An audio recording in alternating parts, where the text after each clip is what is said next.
aí, povo? Tudo bem com vocês? Nós estamos aqui para falar da segunda parte da aula. A primeira parte a gente tratou do assunto das conjunturas que percorriam, de certa forma, a independência dos Estados Unidos, os primeiros sintomas, os motivos que levaram a esse conflito militar, envolvendo, por uma parte, as pessoas que defendiam os interesses das 13 colônias, os chamados colonos, e do outro lado a Inglaterra, que queria impor várias leis extremamente restritivas, e a reação desses colonos foi imediata, gerando um conflito militar entre essas duas frentes. A Inglaterra invade as terras das 13 colônias e vai se envolver numa batalha extremamente sangrenta, muito violenta, porque vai gerar muitas mortes, mas surpreendentemente os colonos vão sair vitoriosos. A Inglaterra vai perder batalhas estratégicas nessa guerra, e o resultado disso é a vitória por parte dos colonos. Entretanto, a Inglaterra demora a reconhecer essa vitória. A França, que ainda era uma monarquia, reconhece essa vitória muito antes da própria Inglaterra, por razões óbvias, né? Os franceses têm uma implicância, uma rivalidade com os ingleses. E daí, por isso, botar a lenha nessa fogueira, reconhecer a independência dos Estados Unidos muito antes da Inglaterra fazer o mesmo. Passado esse confronto, após a rendição, houve em 3 de setembro de 1783, isso já no final do século XVIII, um acordo. E a Inglaterra assinou o Tratado de Versalhes, com a França de testemunha, reconhecendo as terras independentes dos colonos. O que era isso? Reconhecia a independência do novo país. O tratado também previu compensações territoriais para a França e a Espanha, o que permitiu definir as fronteiras. Então, para a gente entender, eu vou puxar um mapa aqui para você compreender que território é esse. Nós estamos falando dos limites territoriais que vão pertencer agora a essa nova nação chamada Estados Unidos da América. Ela percorre os limites dos lagos do norte e do rio Mississippi. Lembrando que aqui, por que o rio Mississippi ele se torna um limite territorial?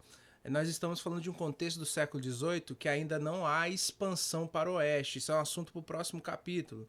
Mas já adianta vocês, vencida essa guerra, resolvido o processo de independência, os colonos, os norte-americanos agora, uma vez constituídos, vão iniciar uma discussão para expandir para o oeste. E a gente sabe o que é o território dos Estados Unidos, mas só para você compreender que momento é esse, que discussão é essa, bom, nós estamos falando dessas 13 colônias aqui, como eu falei na aula anterior. A gente sabe que a expansão a princípio, a independência vai ficar somente nesse território, aonde estava em jogo os conflitos de interesse. Agora, a gente sabe o desfecho disso porque a gente sabe que a nação norte-americana tem um tamanho desse. Percebe o seguinte: olha o quanto que essa nação expandiu pós-independência. O fato é que a partir daqui, esse aqui vai ser o pontapé inicial dessa nova constitucionalidade, dessa nova nação. É a partir desse modelo de independência que essa nação vai prosperar e se desenvolver, com 2 projetos em conflito, que a gente vai deixar para a próxima aula. Levando em conta os princípios liberais de Locke, Rousseau e Montesquieu. A forma republicana de governo com a separação de 3 poderes do Estado, legislativo, executivo e judiciário, foi adotada com um sistema federativo e presidencialista. Olha só, a nossa história, a história do Brasil, a gente recebe uma influência muito grande desse modelo de constituição, esse documento, essa identidade de nação. Uma nação republicana, com valores republicanos e com características de gestão, de modelo de governo muito bem definido. Para a gente entender melhor isso, eu trouxe uma definição aqui, por exemplo, federalista e presidencialista. O que isso quer dizer? Presidencialismo, o conceito importante que vocês precisam dominar, é um sistema de governo no qual o presidente da República é chefe de governo e do Estado e é escolhido pelo povo por mandatos regulares, ou seja, ele não se perpetua no poder. Ele, de tempo em tempo, ele vai ser colocado o nome dele para a população escolher se quer permanecer com esse governante ou não. Detalhe, em alguns países como Estados Unidos e Brasil, esse mandato desse chefe de Estado, ele tem limite. Ele tem um teto, vamos dizer assim. No caso do Brasil e no caso dos Estados Unidos, somente 2 mandatos atualmente. Mas no passado não era assim, isso foi se modificando ao longo do tempo. Não existe dualidade entre chefe de Estado e chefe de governo. Como chefe de Estado, forma livremente o governo e não responde perante o parlamento. O presidencialismo se caracteriza pela separação de poderes, legislativo, judiciário e executivo. E aí há exemplos disso, Brasil e Estados Unidos. Então, presidencialismo é isso, é um regime de poder republicano que, inclusive, o nosso país está em vigor até hoje nesse formato, com alguns momentos na história que se destoava disso. Mas o fato é, isso é presidencialismo. Os Estados Unidos têm esse modelo, isso que é muito interessante, desde o século XVIII. Desde a independência, esses caras montaram uma nação com essas características. Federalismo vem das federações, é por isso que chama-se, por exemplo, o Brasil República Federativa do Brasil. O que isso quer dizer? Assim como eu mostrei aquele mapa, são vários estados. Estados são federações. Então, Estados Unidos da América são as Federações Unidas. Federações vêm desses estados e das autonomias que esses estados têm. Então, resumindo a obra, os caras promoveram a independência, criaram um modelo de presidencialismo, eleições diretas regulares e respeitando as federações, os estados, as autonomias dos estados. É por isso que nos Estados Unidos isso é muito forte. Existem leis estaduais que existem no estado e não existem em outro.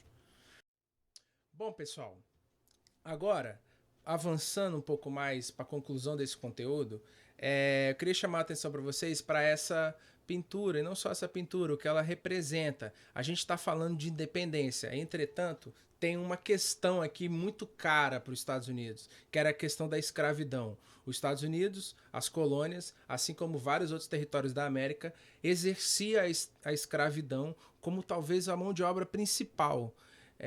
Nos Estados Unidos também tinham muitos escravos de mão de obra africana. Então, o que aconteceu? Vamos ler aqui o resumo do capítulo que vocês têm em casa. Para os africanos e afrodescendentes escravizados, a independência nada significou. A Constituição da nova nação decretou que a população escrava de cada um dos estados escravistas seria computada na razão de 1/3. Entretanto, nenhum escravo tinha direito de voto. O que isso quer dizer? A independência, a luta pelas liberdades, a Constituição, a Carta de Independência dos Estados Unidos é muito bonita. Ela fala dos direitos inalienáveis do ser humano, todo ser humano é livre e tudo mais. Mas isso não entrou na conta dos escravos africanos, em sua grande maioria. O fato é, essa história é muito pesada, porque ela marca depois a Guerra de Sucessão, que foi as rivalidades e as diferenças entre estados do norte e estados do sul. O fato é, a independência aconteceu, mas para essa turma ela vai demorar quase que mais um século, porque a escravidão continua, contrariado pelos estados do norte, mas os estados do sul impôs isso e assim ficou. Bom, para os indígenas, a independência representou perdas e afetou seu modo de vida, além da Constituição negar a eles quaisquer direitos de cidadãos. Bom, os indígenas entraram nesse processo. Na expansão a oeste, a questão indígena vai ficar ainda mais latente. Vai haver um certo genocídio indígena até essa coisa se resolver e esses grupos étnicos passarem a compor a Constituição, os direitos e deveres dos cidadãos norte-americanos. Bom, pessoal, resumidamente o capítulo fala disso. Para finalizar, eu vou soltar um vídeo aqui, mas eu peço muito licença e compreensão de vocês, que é só para dar uma descontraída. É um vídeo num formato meio South Park, então não sei se todos conhecem esse desenho, mas é bem na zoeirinha do modelo do desenho, mas ele aborda temas interessantes sobre o processo de independência dos Estados Unidos. faça algumas ressalvas, é exagerado, como toda animação humorística tem todos os seus exageros ali, mas a animação é muito boa, eu convido a todos a assistir. Tudo bem?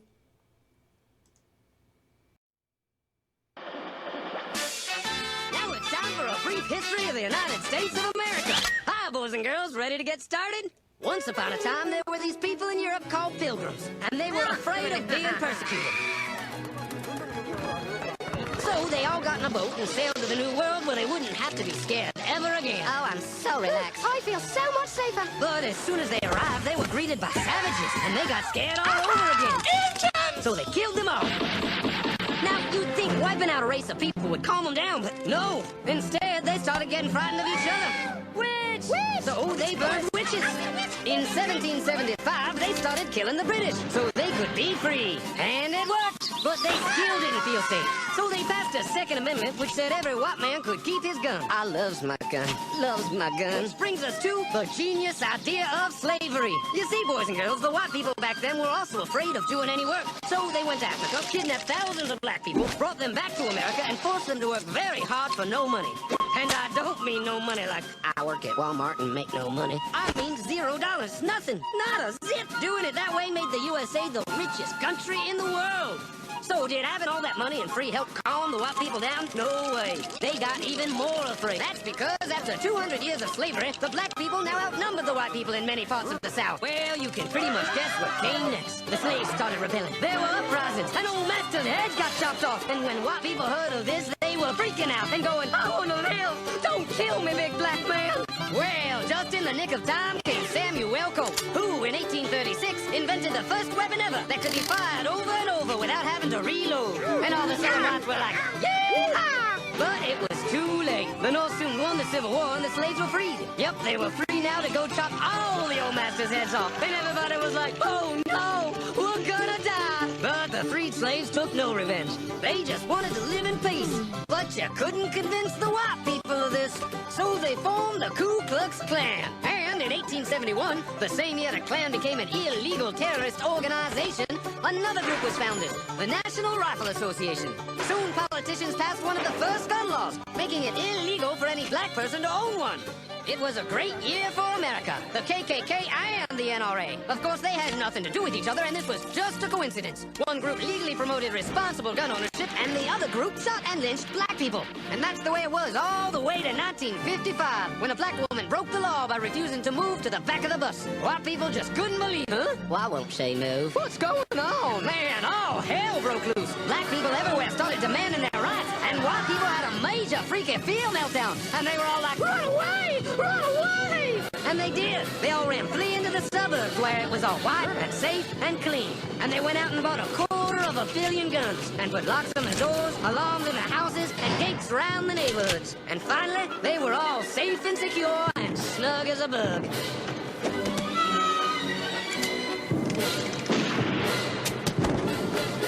And everyone lived happily ever after.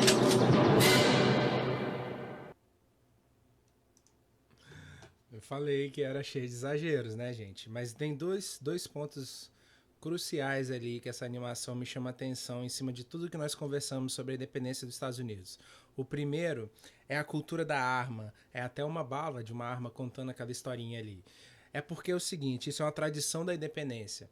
Como os colonos criaram uma tradição de desenvolver um exército dos colonos, a ideia de que todo cidadão, todo colono tem o direito de ter uma arma e se proteger a sua propriedade, usando bem aquela ideia John Lockeana do processo, isso criou uma tradição da cultura da arma, né? Então o tema da animação aborda a questão do medo, a gente vai falar disso no próximo capítulo, principalmente quando a gente abordar temas desses grupos paramilitares, grupos racistas que vão surgir já no final do século XIX, como citado o Ku Klux Klan, o KKK, mas a gente deixa isso para o próximo capítulo. Um outro assunto é a própria questão dos afrodescendentes. Isso é um tema muito caro para a história dos Estados Unidos.